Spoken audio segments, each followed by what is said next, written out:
रामदल trust के प्रांगण में आज आपका स्वागत करती हूँ। मुझे अत्यंत हर्ष हो रहा है।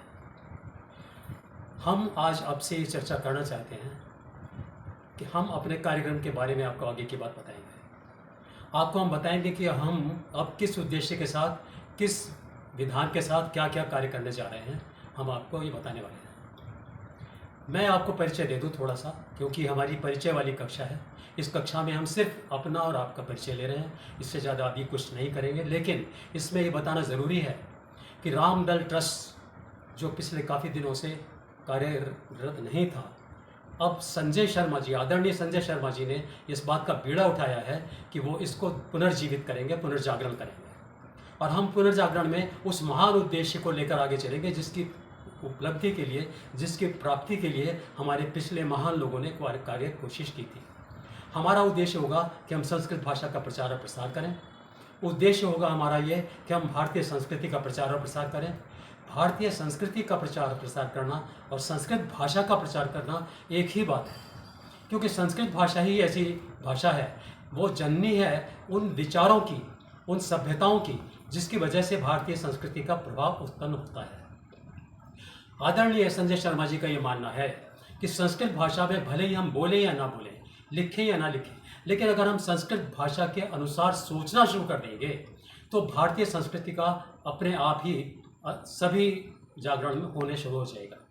और हर व्यक्ति इस बात को मान लेगा कि हमारी संस्कृति ही वो है जो कि विश्व में सबसे श्रेष्ठ स्थान रखती है।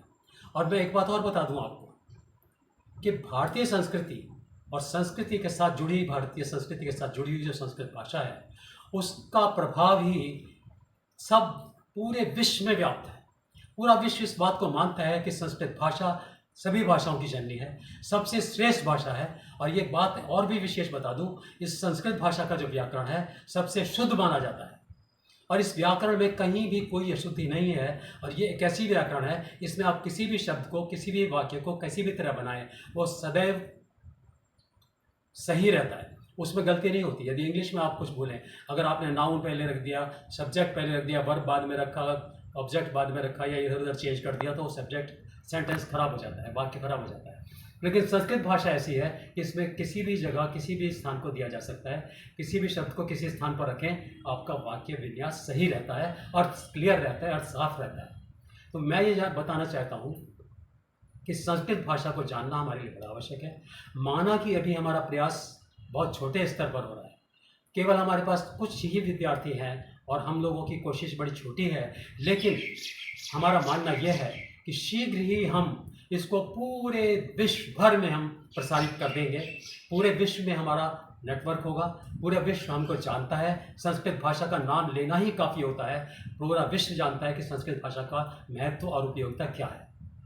तो आज की कक्षा में केवल इतना ही, और आगे हम इस पर चर्चा दोबारा शुरू करेंगे।